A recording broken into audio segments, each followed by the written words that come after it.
Hey Hoopers, so today I'm going to teach you how to do a simple vortex. Um, and most tutorials say that you should learn how to do the lift up and the drop down first, but I don't think that's really necessary. I learned how to do the vortex before I learned how to do the lift up and the drop down. And what I'm talking about with the lift up and the drop down is they're also called corkscrews. So basically, the lift up with the right hand, drop down with the right hand, and then lift up with the left hand, drop down with the left hand. So yeah, you don't need to know how to do either of those to do the vortex, which looks like this. I mean, it probably helps, but I learned how to do this before I learned how to do either of those. So let's get started. What you want to do is, if you hoop to the left, start out with the hoop in your right hand, palm on the outside of the hoop, and I'm just holding it like a regular grip. So you're gonna bring it up over your head, and then when it gets to about a little bit before it gets to be right in front of your face, you're gonna grab it with your other hand on the inside of the hoop, so your grip looks like this. And then you're gonna let go of your right hand, and then drop it down. And it helps to spin too, so this is why I'm turning. And then behind you, you're gonna grab the hoop with your right hand on the outside of the hoop. So your grip looks like this.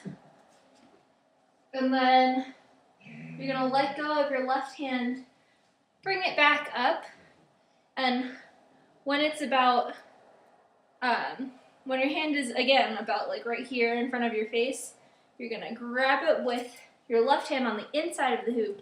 So now your grip looks like this.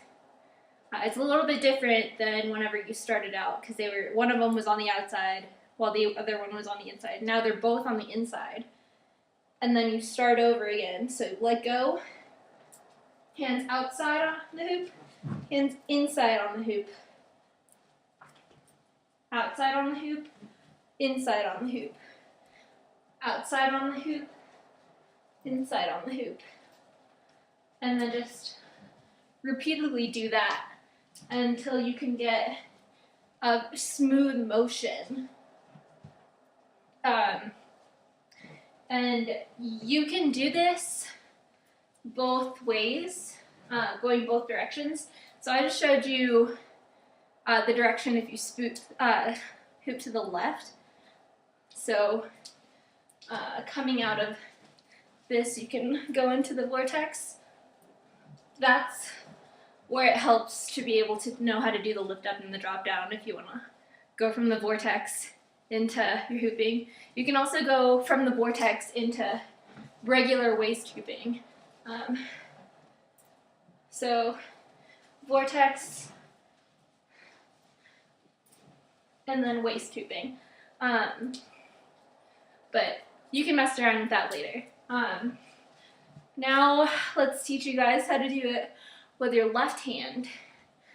So it's going to be exactly the opposite of what I said with your, if you hoop to the left. So you're going to start out with your left hand with a hoop on your left side this time.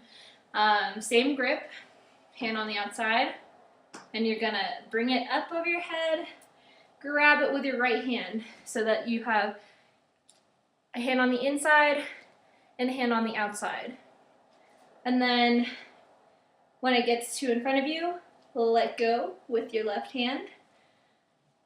And then meet your hands back on the outside of the hoop behind your back. And then bring it back up. Hands on the inside of the hoop. Once again, and then let go. Hands on the outside, let go. Hands on the inside, let go. Hands on the outside, let go. Hands on the inside. And then you just repeatedly go up and down with your hands inside, outside, inside, outside, inside, outside. So that is how you do it while you're spinning, and it helps a lot to do it, or to learn it while spinning anyway. But you can do it stationary as well. So this is what it looks like when you aren't spinning. This takes a little bit more forearm strength because you kind of have to grip really hard behind your back to keep the hoop level, like horizontally level, so that it's not like going really wonky and kind of going like this up and down your body. So yeah, I can do an isolated vortex tutorial if you guys like the way I explained this one. So why don't you go give this a shot and then let me know what you think, okay? Happy hooping.